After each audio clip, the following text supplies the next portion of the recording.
Today I'm going to be answering the very often asked question, what are the cheapest ways to add value to your house? And the answer might surprise you.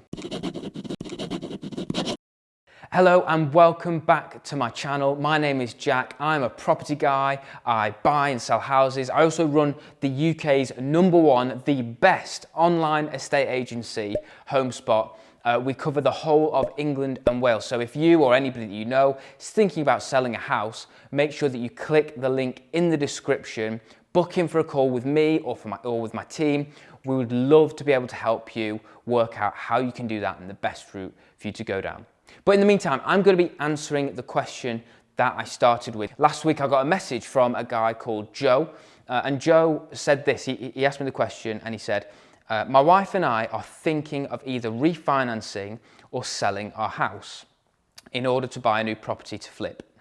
We're on a tight budget and wanted to know your recommendations for increasing the value of your house without breaking the bank. Love the videos and really appreciate your advice. Thanks, Joe, appreciate that. So I'm gonna actually go and tackle this video in kind of two ways. One, I'm gonna say, if your budget is seriously low, I'm talking like 200 quid, how can you seriously increase the value of your property with £200? The other option is £2,000. So still a reasonably tight budget. You know, you're not going out and splashing out 8 grand, 10 grand, 15 grand. You're keeping it quite minimal. And this obviously is gonna vary depending on the house, depending on the quality of the finish that you're after. But for your standard property, this will apply. So for £200, the first thing that I would suggest that you do, and it's the one that everybody's expecting, so I'm just gonna say it, is paint. You can actually buy some trade matte white paint for very, very cheap and paint your entire property. Obviously, if you don't want to do white, that's fine. It just means that it brightens up the room. You may want to go for like a light grey or whatever works for you. Personally, I wouldn't say paint your whole house orange. That makes my balls itch. You want to keep to those kind of neutral, light and bright colours. But if you can give your house a fresh lick of paint, it can drastically increase the value of your house. Me and my wife Jess moved house quite a while ago, and we actually ended up painting the entire house. We painted all the bedrooms, we painted the bathroom, we painted the kitchen, we even painted the kitchen cupboards, which is another great thing that you can do to really spruce up a kitchen without spending too much money. And we also painted the reception rooms and everything like that. All in all, we got a few friends around, they chipped in, we all painted, and it ended up costing us like 150 quid, something like that. It's just crazy. It's actually not a whole lot of money as long as you're willing to put in some elbow grease and put in a bit of the work and maybe recruit a few friends and family to help you do it. Another thing that you can do is, and this is quite a cost-effective thing, and it would be something to do before you start painting, is to remove any damp areas. Obviously, if the damp is quite excessive and bad and you need a damp course, then that's gonna cost a lot more money. But if you've got a few areas where, you know, maybe you've had a wardrobe and it's built up some condensation behind it and it's just got some kind of, some like damp marks, the best thing you can do is just air that out, maybe get something to kind of just dry out the room, heat up the room, make sure that it's not damp anymore and that it just be sure that it definitely was due to condensation. Dry it all out and then paint over it.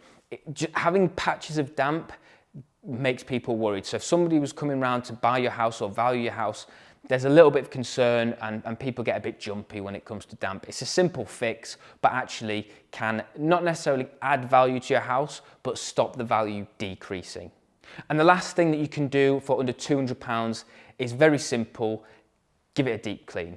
To remove clutter and to hoover and to wipe down all the surfaces and give it a real good clean can go a long way, especially, you know, these last three things that I've said, these are drastic things when it comes to selling a house on the market. Refinancing it may not count as much, but when you are, you know, if your house is really filled with clutter and people are coming around to look at buying it, it's not going to be very good. So what you want to be doing is just tidying things away, cleaning everything up, and removing anything that just could look like it's a kind of mess around the house. So clearing up the mess really does help. It goes a long way and increases people's perception of the property and perception of the value of the property when they're coming to look and potentially buy Okay, the next stage is the £2,000 budget. So the ones that I've just said, that's if you've got like a 200 quid budget, you could do one or maybe a couple of those things. This, if you've got £2,000 or up to £2,000, I would suggest looking at these three next things. So for £2,000, one of the things that I would do is replace the splashback tiles.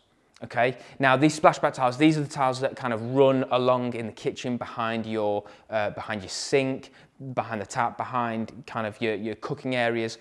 Some houses don't have it, some houses use just something completely different. They'll just have like a sheet, or some people will just paint it, and some people don't have it. My personal opinion is that tiles look really, really nice and they really bring it to life. And quite often what people will have is tiles that they've had for years and years and years, and they just go dirty. And rather than cleaning it and trying to scrub it clean and make it look nice, personally, if I had the money and I really wanted to make my kitchen stand out and really brighten up, as I said, painting your kitchen cupboards and your kitchen door handles, doing that can really, really help increase the value of your house because it looks like you've got a fresh kitchen. Now, to go one step further is to do exactly that. Replace the splashback tiles. Get brand new kind of subway white tiles that you just put all the way across. It looks really nice, it brightens up the room and really does make your kitchen look like it's brand new.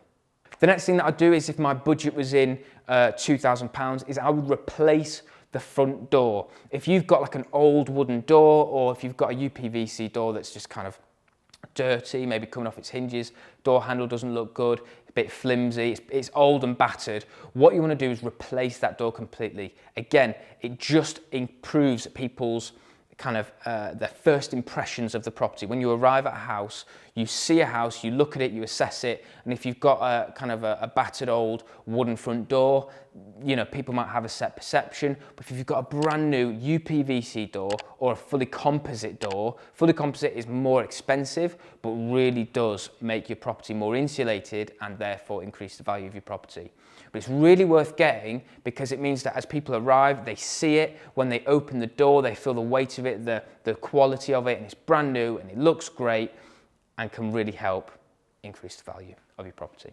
The third thing is something that you could do. You'd have to do it on a budget. This would very much vary. If your budget is £2,000, it's really for a specific type of property that you do this, but you could replace the flooring and the carpet in the property. So your carpets, your vinyls or laminate or whatever it might be, you can replace that throughout the property. Think if you were able to put some elbow grease in, buy some buckets of paint, paint the whole house, replace the carpets, paint your kitchen and add splashback tiles, that would dramatically increase people's perception, the quality of the finish, people's thoughts on, wow, they walk in and they go, fresh carpets, brand new kitchen, it looks great, it looks fantastic. And it really, really does go a long way to improving the value of your property, especially if you're going to be introducing kind of underlay or insulation, increasing the energy efficiency and all that type of thing. But really, replacing the flooring is a great thing to do. Within £2,000, you're going to be cutting it fine, but it's something you could potentially do and something that I definitely thought was worth throwing in there for anybody who maybe had the budget to do so. Now, there are loads more ways that you can add value to a house on a budget, and if this video has been helpful, then please make sure that you let me know. If you want to see more of this type of content where I'm giving you tips on and hacks on how to increase the value of your house on a budget or anything like that, make sure that you comment in down below. I'd love to be able to have a conversation with you, answer any questions that you have. But for now, that's everything. Thanks for tuning in. I'll see you in the next video. Thank you so much for tuning into the channel again. If you're thinking about selling a house or know anybody that is, then you need to make sure you get in touch with me. I run the best online UK property estate agency that covers the whole of England and Wales. So HomeSpot provides UK homeowners with the opportunity of a quick sale at a quality price. Whether this is your very first home that you're looking to sell, a flip project that you're looking to sell, or whether it is a rental portfolio that you're looking to offload, whatever it is, we want to be able to help you. So click the link in the description, book in for a call with me and my team, and we would love to be able to help you sell your property.